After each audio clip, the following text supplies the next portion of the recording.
உனக்காக கர்த்தர் ஒரு வற்றாத நீரூற்றை ஆகாருக்காகவும் அவள் குழந்தைக்காகவும் திறந்தது போல உனக்காகவும் வற்றாத நீரூற்றை அவர் திறப்பார்.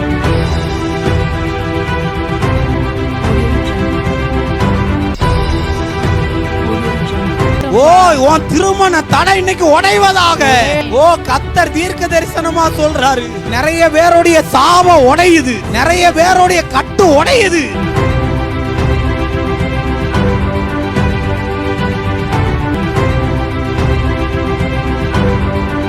அவர் என்னை கொண்டு போட்டாலும் நான் அவரை நம்புறதை விட்டுட்டு வேற யாரையும் நம்ப மாட்டேன். ஆண்டவரை விட்டு போகக்கூடிய எல்லா வழியும் வந்தாலும் நீ சொல்லணும் யோபுவ மாதிரி, இன்னைக்கு நான் கஷ்டப்பட்டாலும் ஒரு நாள் கர்த்தர் என்ன ஆசீர்வதிக்கிறத ஊரே பார்க்கும், நான் நல்லா இருப்பேன்னு பிசாசு கிட்ட சேலஞ்ச் பண்ண. இன்னைக்கு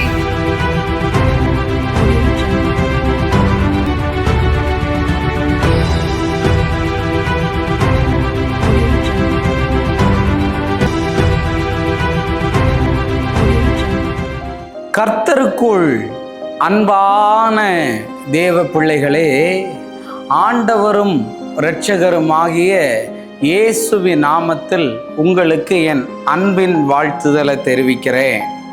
இந்த நல்ல நாளிலேயும் யாத்திராகமம் 34வது அதிகாரம் அதனுடைய 7வது வசனத்தை வாசிக்கிறேன். 1000 தலைமுறைகளுக்கு இரக்கத்தை காக்கிறவர், அக்கிரமத்தையும் மீறுதலையும் பாவத்தையும் மன்னிக்கிறவர், குற்றவாளியை குற்றமற்றவனாக விடாமல் பிதாக்கள் செய்த அக்கிரமத்தை பிள்ளைகளிடத்திலும் பிள்ளைகளுடைய பிள்ளைகளிடத்திலும் 3ஆம் 4ஆம் தலைமுறை மட்டும் விசாரிக்கிறவர் என்று கூறினார் என்று எழுதியிருக்கிறத பார்க்க முடியும். இன்னைக்கு என் மெசேஜோடைய தலைப்பு என்ன தெரியுமா?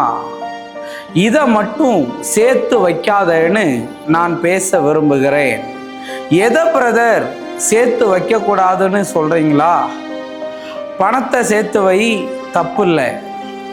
சொத்தை சேர்த்து வை, தப்பு இல்லை. தங்கத்தை கூட சேர்த்து வை, அது உனக்கு பின்னாடி உதவுமா இருக்கலாம். ஆனால் எதை சேர்த்து வைக்கக்கூடாது தெரியுமா? பாவத்தையும் சாபத்தையும் சேர்த்து வைக்கக்கூடாதுன்னு வேதம் சொல்லுகிறது. அப்படின்னா என்ன அர்த்தம்? பெற்றோர்கள் செய்த குற்றங்களை பிள்ளைகளினிடத்திலே 3ஆம் 4ஆம் தலைமுறை மட்டும் நான் விசாரிப்பேன்னு வேத வசனம் சொல்லுதுங்க. அப்போ அப்பா அம்மா செய்த தவறுகளின் நிமித்தம் பாதிக்கப்படுகிறது யாருன்னா அவங்களுடைய பிள்ளைகள் தான். அதனால தகப்பனா இருக்கிறவர்கள், தாயா இருக்கிறவர்கள் இந்த வசனத்தை கேட்டுக்கொண்டிருப்பீர்களானால், ஆண்டவரே நான் செய்த தவறுகள், ஆண்டவரே நான் செய்த பாவங்கள், நான் செய்த துரோகங்கள் எதுவும் என் பிள்ளைகளை பாதிக்க கூடாதுன்னு ஆண்டவற்ற ஜோமன்னு அந்த பாவத்தையும் அந்த சாபத்தையும் இயேசு உனக்கு மன்னித்து உன் சந்ததியை ஆசீர்வாதத்துக்கு நேராய் நடத்துவார். இந்த வசனத்துக்கு பைபிளும் நிறைய சப்போர்ட் பண்ணுது. பாருங்க, அன்னைக்கு தாவீது ஆண்டவருடைய இருதயத்துக்கு ஏற்றவனா இருந்தாலும் அவள் உரியாவின் மனைவியாகிய பத்சேபாளினிடத்தில் பாவம் செய்த நிமித்தம் பிறந்த குழந்தைய கர்த்தர் அடித்ததுனால அந்த குழந்தை கேவலமா இருந்ததுன்னு பைபிள்ல எழுதியிருக்கு தேவ பிள்ளைகளே. அப்ப தாவீது செய்த தவறுனால தவறே செய்யாத அந்த குழந்தை பலியாடாய் மாறி போனதை பார்க்க முடியும் தேவ பிள்ளைகளே. அதனால இன்னைக்கு நீ பெற்றோர்கள் செய்த பாவங்கள், அநேகரை அளவச்சு அநேகரை கொடுமைப்படுத்தின காரியங்கள் உன் பிள்ளைகளுக்கு இரத்தத்தின் வழியாய் வந்து கொண்டிருந்தால் அந்த சாபம் முறிவதாக. இதுல வேற பெருமை, அப்பனுக்கு பிள்ளை தப்பாம பிறந்திருக்கிறான், பிரச்சனை இல்லை, தப்பாம பெற, ஆனா அவனுடைய குணம் உனக்கு வரக்கூடாது. பாரு, எப்தா பண்ணின பொருத்தனை தன்னுடைய பிள்ளையோடைய உயிரையே காவு வாங்கிருச்சுல. ஸோ அதனால் நான் உங்ககிட்ட சொல்ல வரேன், பெற்றோர்களே, உங்கள் பிள்ளைகளுடைய தலையில் கை வச்சு ஜெபம் பண்ணுங்க. ஆண்டவரே, நான் செய்த பாவங்களோ, நான் செய்த துரோகங்களோ என் பிள்ளைகளை பாதிக்கக்கூடாது அப்படின்னு சொல்லி தலைமுறையின் சாபம் இயேசுவின் நாமத்தினால் எரிந்து அழிந்து போவதாக. தேவ பிள்ளைகளே, பாவங்கள் கூட கதறி அழும்போது மன்னிக்கப்படும். சாபத்தையும் ஆண்டவர் சிலுவையில் அறைந்தார் தான், உண்மைதான்.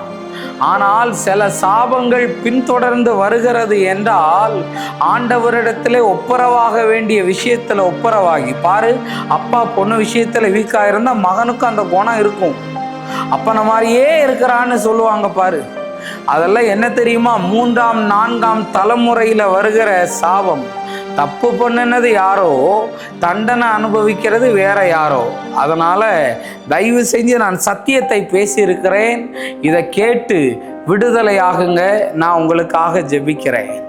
அன்பான நல்ல ஆண்டவரே, இந்த நேரத்துக்காக உமக்கு நான் நன்றி சொல்கிறேப்பா. ஆண்டவரே, எல்லா தடைகளையும் மாற்றுகிற தேவ ஆவியானவர் என்ன சாபங்களாக இருந்தாலும் பாவங்களாக இருந்தாலும் முறிப்பீராக. உம்முடைய வல்ல நாமத்தை மகிமைப்படுத்தும் இயேசுவின் நாமத்தில் வேண்டுகிறேன் நல்ல பிதாவே. ஆமேன், ஆமேன், ஆமேன்.